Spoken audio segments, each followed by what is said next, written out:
আসসালামু আলাইকুম কাকা। মানে আপনি কি বাচ্চা কাচ্চা সবাই নিয়ে খাইতে আইছেন? মানে বাহিরের খাবারটা ভালো লাগে অনেক সময়। ভাই অনেক সময় লাগে, অনেক সময় লাগে না।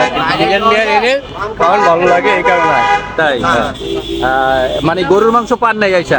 না, গরুর মাংস পান নাই, ডিম দিয়ে খাইতেছেন। ডিম দিয়ে কত? 50 টাকা। মাত্র 50 টাকা। এটা অনেক সুন্দর। ছোট ভাই কেমন লাগে খাবার? ভালো। মানে বাসাতে আমরা খাই তার চেয়ে মনে হয় মোটামুটি ভালো। ভালোই লাগে। আম্মু কেমন লাগছে খাবার? আম্মু কেমন লাগছে? হ্যাঁ হ্যাঁ, ভালো লাগছে। মনে দিয়ে দেন একটু। মানে খাইতে আসছো তোমরা থেকে বাসা থেকে খাইতে আইছো এখানে? অনেক সুন্দর। দেখেন মিজান ভাইয়ের দোকানে অনেকে গরুর মাংস পায় নাই, তাই ডিম দিয়ে খাইতে আছে। ডিম দিয়ে খাইতে আছে। ঝোল আছে, ঝোল ঝোল আছে। অনেক লোক, অনেক লোক, অনেক লোক। এটা হলো মিজান ভাইয়ের দোকান। মিজান ভাইয়ের ভাতের হোটেল।